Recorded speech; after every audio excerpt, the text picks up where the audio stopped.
죽음과 산 49일 저승여행 양반이 본 염라대왕의 심판. 사람이 죽으면 49일 동안 무엇을 하게 될까요? 조선시대 어느 양반이 죽었다가 다시 살아나 전한 놀라운 이야기입니다.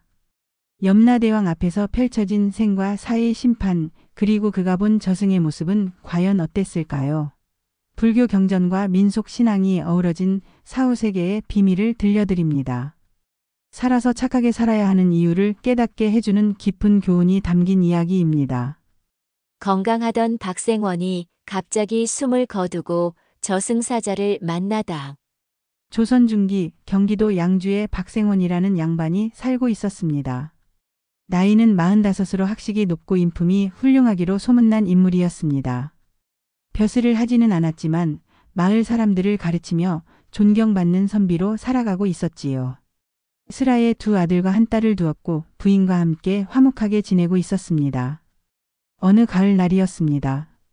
박생원은 평소와 다름없이 아침을 먹고 서재에서 책을 읽고 있었습니다. 건강 상태도 좋았고 특별히 아픈 곳도 없었습니다. 점심때가 되어 부인이 식사를 가져왔을 때도 평소처럼 담소를 나누었습니다. 여보, 오늘 날씨가 참 좋구려. 이따가 마을 어르신들과 약속이 있어서 나가봐야겠소. 그러세요. 저녁은 일찍 드실 수 있으시겠어요? 아마 해지기 전에는 돌아올 수 있을 것 같소. 평범한 일상의 대화였습니다. 그런데 점심을 먹고 난 후 박생원은 갑자기 어지러움을 느꼈습니다. 머리가 지끈거리고 가슴이 답답해지기 시작했습니다. 여보, 갑자기 몸이 좀 이상하오. 박생원은 그 말을 마지막으로 그대로 쓰러지고 말았습니다. 부인과 자식들이 급히 달려왔지만 박생원은 이미 의식을 잃은 상태였습니다. 마을의 의원을 불렀지만 소용이 없었습니다. 맥이 끊어진 것처럼 느껴졌고 숨도 거의 쉬지 않는 것 같았습니다. 아버님, 정신 차리세요. 자식들이 울부짖었지만 박생원은 꿈쩍도 하지 않았습니다. 의원은 고개를 저으며 말했습니다. 글쎄요, 맥이 거의 느껴지지 않습니다. 이미 숨이 끊어진 것 같습니다. 가족들은 통곡했습니다. 아무런 징조도 없이 건강하던 가장이 갑자기 세상을 떠나다니 믿을 수가 없었습니다. 하지만 어쩔 수 없었습니다. 의원의 말대로 박생원의 몸은 점점 차가워지고 있었습니다. 한편 박생원의 의식은 아직 살아 있었습니다. 아니, 정확히 말하면 그의 혼이 육체에서 빠져나온 것이었습니다. 박생원은 자신이 누워있는 모습을 위에서 내려다보고 있었습니다. 부인과 자식들이 우는 모습도 보였고 의원이 고개를 젓는 모습도 보였습니다. 이게 어찌된 일인가? 내가 죽은 것인가? 박생원은 황당했습니다. 아무런 병도 없었는데 갑자기 죽다니. 그는 가족들에게 말을 걸어보려 했지만 목소리가 나오지 않았습니다. 손을 뻗어 부인을 잡으려 했지만 손이 그대로 허공을 스쳐 지나갔습니다. 여보, 나는 여기 있어. 아직 살아있다고. 하지만 아무도 그의 말을 들을 수 없었습니다. 박생원은 당황하며 방 안을 이리저리 돌아다녔습니다. 그때였습니다. 갑자기 방 안에 찬 기운이 느껴지더니 검은 옷을 입은 두 사람이 나타났습니다. 박생원 따라오시오. 그들은 표정이 없었고 목소리도 차가웠습니다. 박생원은 본능적으로 그들이 누구인지 알 수 있었습니다. 바로 저승사자였습니다. 저승사자? 그럼 나는 정말 죽은 것이오. 그렇소, 이제 저승으로 가야 하오. 염라대왕께서 기다리고 계시오. 아니오. 나는 아직 죽을 때가 아니오. 자식들도 어리고 해야 할 일도 많소. 박생원은 필사적으로 저항했습니다. 하지만 저승사자들은 들은 척도 하지 않았습니다. 그들은 박생원의 팔을 잡았고 그 순간 박생원은 자신의 몸이 공중으로 떠오르는 것을 느꼈습니다. 안 돼. 놓아주시오. 하지만 이미 늦었습니다. 박생원은 저승사자들에게 이끌려 방을 빠져나갔습니다. 마지막으로 뒤를 돌아보니 가족들이 자신의 시신을 붙잡고 울고 있었습니다. 가슴이 미어지는 것 같았지만 어쩔 도리가 없었습니다. 저승사자들은 박생원을 데리고 어둠 속으로 걸어갔습니다. 주변은 점점 어두워졌고 차가운 바람이 불기 시작했습니다. 박생원은 두려움에 떨며 저승사자들을 따라갔습니다. 이제 그는 살아있는 사람이 아니었습니다. 저승으로 가는 망자가 된 것입니다. 삼도천을 건너며 보게 되는 저승의 풍경과 망자들.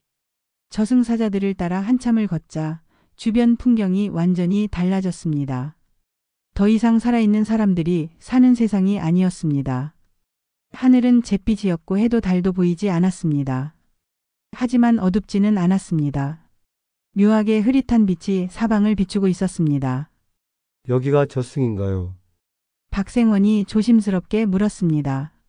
저승사자 중 한 명이 무표정하게 대답했습니다. 아직 저승이 아니오. 이곳은 저승으로 가는 길이오. 저 앞에 보이는 강이 삼도천이오. 박생원이 고개를 들어 앞을 보니 과연 넓은 강이 펼쳐져 있었습니다. 강물은 검붉은색이었고 물결이 세차게 흐르고 있었습니다. 강가에는 수많은 사람들이 모여 있었습니다. 모두 박생원처럼 막 죽은 망자들인 것 같았습니다. 저 사람들도 모두 죽은 사람들인가요? 그렇소. 모두 심판을 받으러 가는 길이오. 강가에 가까이 가자 망자들의 모습이 더 자세히 보였습니다. 어떤 이는 젊었고 어떤 이는 늙었습니다.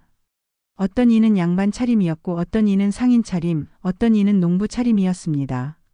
남녀노소 신분고하를 막론하고 모든 사람들이 이곳에 모여 있었습니다. 그런데 신기한 것은 강을 건너는 방법이 사람마다 달랐다는 것입니다. 어떤 사람들은 튼튼한 다리를 건너고 있었습니다. 그들은 편안한 표정으로 천천히 걸어갔습니다. 어떤 사람들은 배를 타고 건너고 있었습니다. 그들도 비교적 평온해 보였습니다.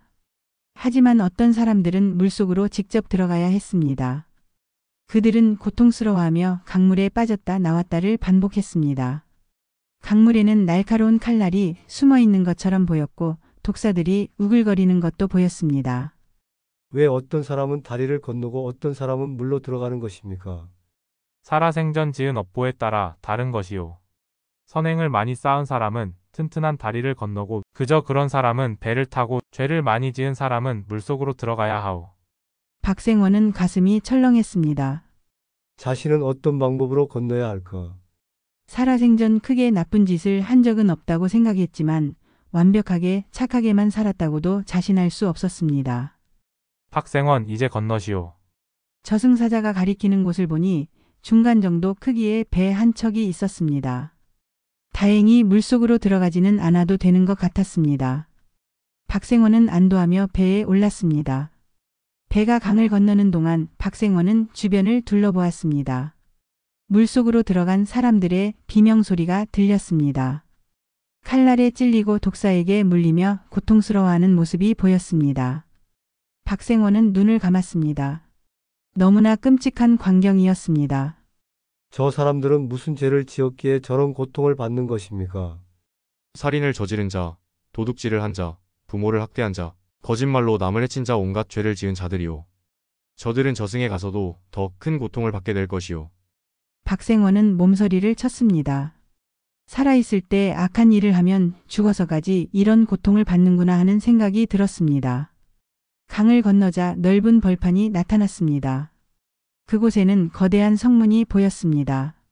성문 위에는 염라대왕이라는 글자가 크게 써 있었습니다. 수많은 망자들이 그 성문 앞에서 줄을 서 있었습니다. 저기가 바로 염라대왕께서 계신 곳이오. 차례를 기다리시오. 박생원은 긴 줄의 끝에 섰습니다. 앞에는 수백 명의 사람들이 서 있었고 뒤에서도 계속 사람들이 도착하고 있었습니다. 하루에도 수많은 사람들이 죽어서 이곳으로 오는구나 하는 생각이 들었습니다. 기다리는 동안 박생원은 주변을 살펴보았습니다. 저 멀리 불타오르는 산이 보였고 얼어붙은 땅도 보였습니다. 비명소리와 신음소리가 사방에서 들려왔습니다. 이곳이 바로 지옥이구나 하는 생각이 들었습니다. 이제 들어가시오. 드디어 박생원의 차례가 되었습니다. 저승사자들이 그를 성문 안으로 안내했습니다. 박생원은 떨리는 마음으로 성문을 통과했습니다. 이제 염라대왕의 심판을 받아야 할 시간이었습니다. 업경대 앞에서 펼쳐진 일생의 선악 심판. 성문을 지나자 거대한 전각이 나타났습니다. 전각 안으로 들어가니 높은 단 위에 위엄 있는 모습의 염라대왕이 앉아 계셨습니다. 얼굴은 엄숙했고 눈빛은 날카로웠습니다. 양옆에는 수많은 관리들이 서 있었고 앞에는 커다란 거울 같은 것이 놓여 있었습니다. 박생원, 앞으로 나오시오. 염라대왕의 목소리가 울려 퍼졌습니다. 박생원은 떨리는 다리로 앞으로 나아갔습니다. 무릎을 꿇고 고개를 숙였습니다. 대왕마마 소임 박생원이옵니다. 고개를 들고 저 업경대를 보시오. 염라대왕이 가리키는 곳을 보니 앞에 놓인 거울이 빛나기 시작했습니다. 그 거울이 바로 업경대였습니다.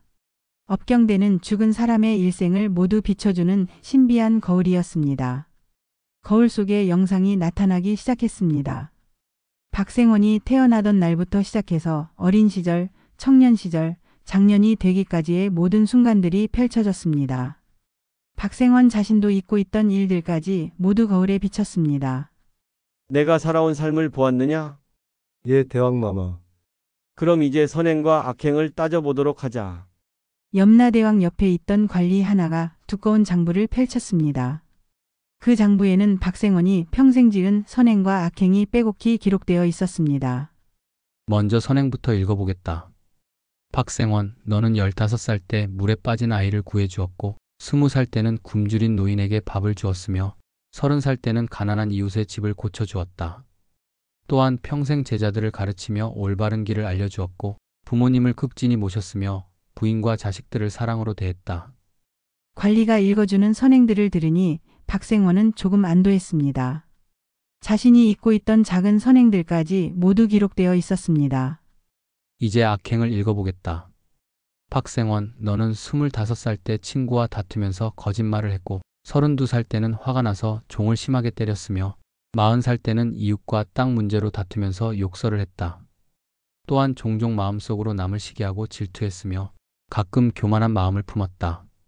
박생원은 얼굴이 화끈거렸습니다. 자신이 잊고 싶었던 일들, 숨기고 싶었던 마음까지 모두 드러나고 있었습니다. 염라대왕은 잠시 생각하는 듯 하더니 입을 열었습니다. 박생원, 내 선행과 악행을 저울에 달아보니 선행이 조금 더 무겁구나. 내가 지은 악행들은 대부분 작은 것들이고 살인이나 절도 같은 큰 죄는 없다. 하지만 완전히 결백한 것도 아니니. 박생원은 긴장하며 염라대왕의 다음 말을 기다렸습니다. 과연 나는 어떤 판결을 받게 될까? 천당으로 갈 수 있을까요? 아니면 지옥으로 떨어지게 될까요? 내게는 지옥의 불구덩이에 들어가는 대신 작은 고통의 장소에서 잠시 머물렀다가 다시 환생하는 것이 마땅하리라. 박생원은 안도하면서도 두려웠습니다. 지옥의 불구덩이는 면했지만 여전히 어떤 고통을 받아야 한다는 뜻이었습니다. 대왕마마 자비를 베풀어 주십시오. 소인은 아직 어린 자식들이 있고 늙으신 어머님도 계십니다. 그것은 이미 다 알고 있다. 하지만 저승의 법도는 엄격하니 내가 지은 죄에 대한 대가는 치러야 한다. 염라대왕이 손을 들어 저승사자들을 불렀습니다. 이자를 데려가 지옥의 모습을 보여주어라. 그리고 업보에 따라 마땅한 처벌을 내려라. 명을 받들겠습니다. 저승사자들이 박생원의 팔을 잡았습니다. 박생원은 떨리는 목소리로 마지막 간청을 했습니다. 대왕마마, 만약 다시 살아갈 기회를 주신다면 더욱 착하게 살겠나이다. 하지만 염라대왕은 이미 다음 망자를 부르고 있었습니다. 박생원은 저승사자들에게 이끌려 전각 밖으로 나갔습니다. 이제 그는 지옥을 직접 보게 될 참이었습니다. 과연 그곳에서는 어떤 광경이 펼쳐질까? 죄를 지은 자들이 받는 고통의 현장 목격. 저승사자들은 박생원을 데리고 어둡고 음산한 길을 걸어갔습니다. 갈수록 주변은 더욱 끔찍한 광경으로 변해갔습니다. 멀리서 비명소리와 신음소리가 들려왔고 불타는 냄새와 피비린내가 진동했습니다. 저기는 어디입니까? 지옥이요, 죄를 지은 자들이 벌을 받는 곳이요. 내가 만약 악행을 더 많이 저질렀다면 저곳에 떨어졌을 것이요. 첫 번째로 도착한 곳은 불지옥이었습니다.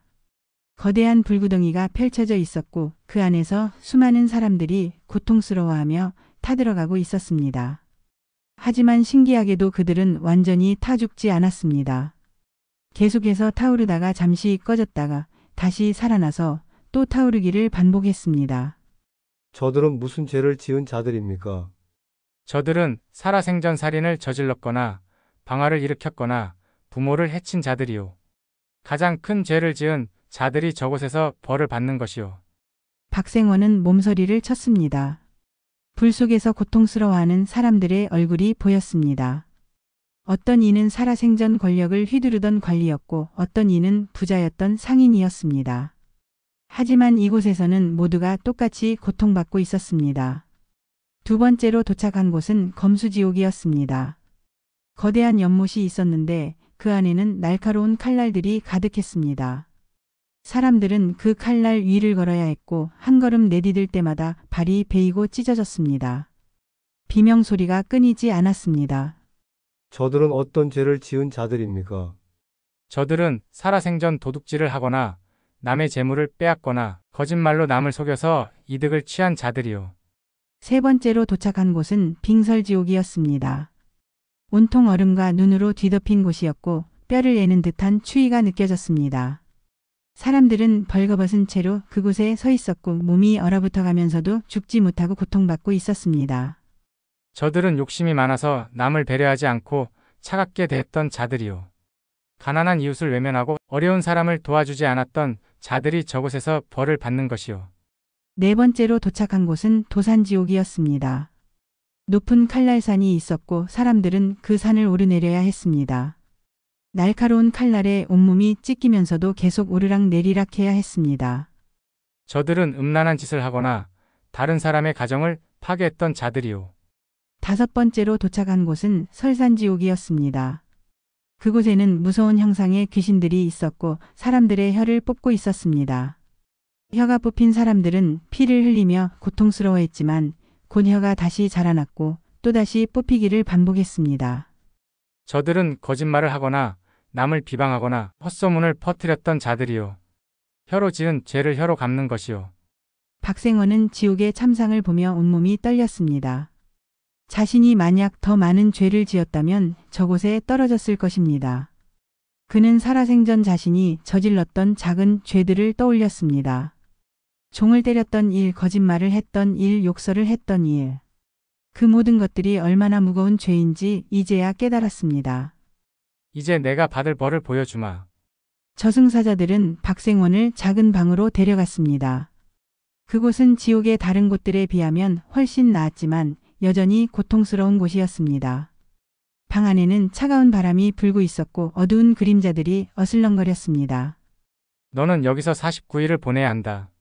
그동안 내가 지은 죄를 반성하고 다시 태어나면 어떻게 살아야 할지 생각하거라. 박생원은 그 방에 갇혔습니다. 밥도 물도 없었지만 신기하게도 배고프거나 목마르지는 않았습니다. 다만 마음이 무거웠고 고통스러웠습니다. 살아생전 자신이 저질렀던 모든 잘못들이 머릿속을 떠나지 않았습니다. 잘못 잡혀온 박생원, 다시 살아날 기회를 얻다. 박생원이 어둠 속에서 시간을 보내고 있을 때였습니다. 갑자기 밖에서 소란스러운 소리가 들려왔습니다. 문이 열리더니 저승사자 하나가 급히 들어왔습니다. 박생원. 큰일이오. 무슨 일입니까? 장부에 오류가 있었소. 네가 잘못 잡혀온 것이오. 박생원은 깜짝 놀랐습니다. 잘못 잡혀왔다니 그게 무슨 말씀이십니까? 저승사자는 황급히 설명했습니다. 염라대왕께서 장부를 다시 확인하셨는데 네가 죽을 운명이 아니었던 것이오. 내 수명은 아직 30년이나 더 남아있었소. 같은 이름을 가진 다른 박생원을 잡아와야 했는데 저승사자들이 실수로 너를 잡아온 것이오. 박생원은 믿을 수가 없었습니다. 자신이 죽을 운명이 아니었다니요. 그렇다면 지금까지 겪은 모든 일들은 무엇이란 말입니까? 그럼 나는 다시 살아날 수 있다는 말씀입니까? 그렇소. 염라대왕께서 크게 노하시며 내게 다시 살아갈 기회를 주라고 명하셨소. 어서 가시오. 아직 내 육신은 완전히 죽지 않았소. 박생원은 기쁨과 안도감에 눈물을 흘렸습니다. 다시 살 수 있다니. 가족들을 다시 볼 수 있다니. 저승사자들은 박생원을 다시 염라대왕 앞으로 데려갔습니다. 염라대왕은 미안한 표정으로 박생원을 내려다보았습니다. 박생원, 이번 일은 저승의 실수였소. 내 수명이 아직 남아있는데 잘못 잡아온 것이니 다시 돌려보내야겠소. 감사합니다, 대왕마마. 하지만 그냥 보낼 수는 없소. 내가 여기서 본 것들을 모두 기억하고 돌아가시오. 그리고 살아있는 사람들에게 전하시오. 살아서 선행을 쌓고 악행을 멀리해야 한다고 말이오. 박생원은 깊이 절을 올렸습니다. 명심하겠습니다. 대왕마마. 제가 본 것을 모두 사람들에게 전하겠습니다. 조교 그리고 하나 더. 내가 이곳에서 본 지옥의 참상을 잊지 마시오. 너 자신도 비록 큰 죄를 짓지는 않았지만 작은 죄들을 지었소. 다시 살아가면서는 그런 작은 죄조차 짓지 않도록 조심하시오. 예, 대왕마마. 다시는 종을 함부로 때리지 않겠으며 거짓말도 하지 않고 욕설도 하지 않겠습니다. 항상 선한 마음으로 살아가겠습니다. 염라대왕은 만족스러운 표정으로 고개를 끄덕였습니다. 그래, 그렇게 살아가시오.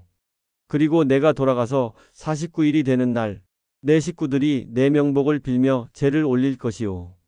바로 그때 내 혼이 육신으로 돌아갈 수 있을 것이오. 49일이라면 아직 시간이 많이 남았는데 그동안 제 육신은 괜찮겠습니까? 걱정하지 마시오. 내 육신은 죽은 것처럼 보이지만 아직 완전히 죽지 않았소. 미세하게나마 숨이 붙어 있을 것이오. 내 가족들이 장례를 치르지 않고 기다리고 있을 것이니 49일째 되는 날 깨어나게 될 것이오. 박생원은 안도의 한숨을 쉬었습니다. 그렇다면 다행입니다. 가족들이 자신을 묻지 않고 기다려주고 있다니 감사할 따름이었습니다. 자, 이제 가시오. 저승사자들이 내 혼을 원래 있던 곳으로 데려다 줄 것이오. 감사합니다. 대왕마마. 은혜를 평생 잊지 않겠습니다. 박생원은 다시 한번 깊이 절을 올렸습니다. 그리고 저승사자들을 따라 전각을 나왔습니다. 이제 그는 다시 살아있는 세상으로 돌아갈 수 있게 되었습니다. 돌아가는 길은 올 때와는 달랐습니다. 모든 것이 빠르게 지나갔고 순식간에 삼도천에 도착했습니다. 이번에는 배를 타지 않고도 강을 건널 수 있었습니다. 마치 구름을 타고 날아가는 것처럼 가볍게 강을 넘었습니다. 이제 내 집에 도착했소. 들어가시오. 박생원은 자신의 집 위에 떠 있는 자신을 발견했습니다. 아래를 내려다보니 방 안에 자신의 육신이 누워 있었고 가족들이 그 주변을 지키고 있었습니다. 49일 만에 깨어난 박생원이 전하는 교훈. 박생원의 육신은 여전히 방 안에 누워 있었습니다. 얼굴은 창백했고 숨은 거의 쉬지 않는 것처럼 보였습니다. 하지만 아직 완전히 차갑지는 않았습니다. 부인과 자식들은 밤낮으로 그의 곁을 지키며 기도하고 있었습니다. 여보, 제발 깨어나세요. 우리를 남겨두고 가시면 안 됩니다. 부인의 목소리는 애타고 눈물로 얼룩져 있었습니다. 큰아들도 작은아들도 딸도 모두 아버지 곁에서 울고 있었습니다. 박생원의 혼은 그 모습을 보며 가슴이 미어졌습니다.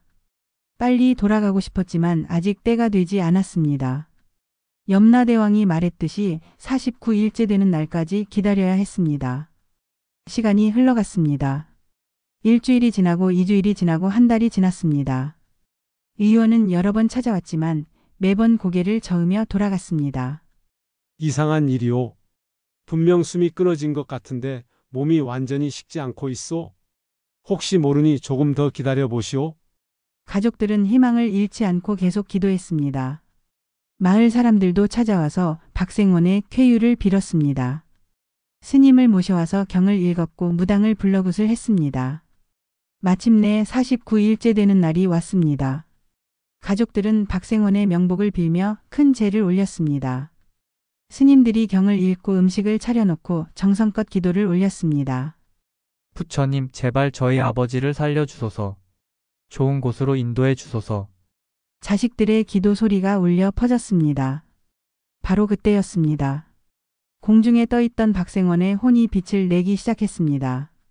그리고 그 빛은 천천히 아래로 내려가서 누워있는 육신 속으로 들어갔습니다. 박생원의 입에서 신음소리가 새어나왔습니다. 손가락이 움직였고 눈꺼풀이 떨렸습니다. 여보, 손가락이 움직여요. 부인이 소리쳤습니다. 자식들도 급히 달려왔습니다. 아버지, 박생원은 천천히 눈을 떴습니다. 희미하게 가족들의 얼굴이 보였습니다. 부인의 얼굴, 자식들의 얼굴. 너무나도 그리웠던 얼굴들이었습니다. 여보, 정말 깨어나셨어요. 감사합니다, 부처님. 감사합니다. 가족들은 기쁨의 눈물을 흘리며 박생원을 껴안았습니다. 마을 사람들도 달려와서 기적이라고 놀라워했습니다. 박생원은 며칠 동안 몸을 추스른 후 비로소 말을 할 수 있게 되었습니다. 그리고 가족들과 마을 사람들 앞에서 자신이 겪었던 일을 자세히 이야기했습니다. 여러분, 제가 죽어서 저승에 다녀왔습니다. 저승사자를 만났고 삼도천을 건넜으며 염라대왕의 심판을 받았습니다. 그리고 지옥의 참상을 직접 보았습니다. 사람들은 숨을 죽이고 박생원의 이야기를 들었습니다. 지옥에는 무서운 벌이 있습니다. 살인을 한 자는 불에 타고 도둑질을 한 자는 칼날 위를 걷고 거짓말을 한 자는 혀가 뽑힙니다. 작은 죄라도 반드시 대가를 치르게 됩니다. 박생원의 목소리는 진지했고 눈빛은 깊었습니다. 저는 큰 죄를 짓지 않았다고 생각했지만 작은 죄들을 많이 지었습니다. 종을 때렸고 거짓말을 했고 욕설을 했습니다. 그 모든 것이 저승의 장부에 기록되어 있었습니다. 사람들은 자신들의 행동을 되돌아보며 고개를 숙였습니다. 여러분, 부디 살아있을 때 선하게 사십시오. 작은 선행이라도 쌓고 작은 악행이라도 멀리하십시오. 죽어서 후회해도 소용없습니다. 박생원의 이야기는 온 마을에 퍼졌고 나아가 다른 고을에도 전해졌습니다. 많은 사람들이 박생원의 이야기를 듣고 삶을 되돌아보았습니다. 박생원은 그 후로 30년을 더 살았습니다. 그동안 단 한 번도 나쁜 일을 하지 않았습니다. 가난한 사람을 도왔고 병든 사람을 돌봤으며 다툼이 있으면 중재했습니다. 종을 때리는 대신 사람처럼 대했고 거짓말 대신 진실을 말했으며 욕설 대신 따뜻한 말을 건넸습니다. 그리고 진짜로 수명이 다했을 때 박생원은 평온한 얼굴로 눈을 감았습니다. 이번에는 가족들도 슬프지만 담담하게 받아들였습니다. 아버지가 훌륭한 삶을 살았고 분명 좋은 곳으로 갈 것이라는 것을 알고 있었기 때문입니다. 박생원의 이야기는 후대에도 전해졌습니다. 사람들은 이 이야기를 들으며 삶의 의미를 되새겼고 선하게 살아야겠다고 다짐했습니다. 그리고 49제를 올리는 풍습도 더욱 중요하게 여기게 되었습니다. 여러분, 오늘 들려드린 박생원의 저승 체험담은 어떠셨나요? 이 이야기는 조선시대부터 전해 내려오는 실제 야담을 바탕으로 재구성한 것입니다. 우리 조상들은 사후세계를 단순한 미신이 아니라 삶의 교훈을 주는 믿음의 체계로 여겼습니다. 특히 49제의 의미를 아시나요? 불교에서는 사람이 죽으면 49일 동안 중음신이 되어 저승을 떠돌다가 심판을 받고 다음 생을 받는다고 믿었습니다.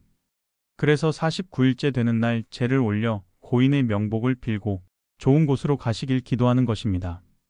이 이야기가 주는 교훈은 무엇일까요? 큰 죄가 아니더라도 작은 악행들이 쌓이면 결국 대가를 치르게 된다는 것입니다. 반대로 작은 선행들도 모두 기억되고 보상받습니다. 그러니 오늘부터라도 작은 선행을 실천해 보시면 어떨까요? 다음 이야기에서는 염라대왕이 기억을 지우는 이유는 이라는 제목으로 망각의 강, 저승차사, 그리고 환생의 비밀에 대해 들려드리겠습니다. 청구야담에 실린 또 다른 신비로운 이야기를 기대해 주세요. 구독과 좋아요, 알림 설정 부탁드립니다.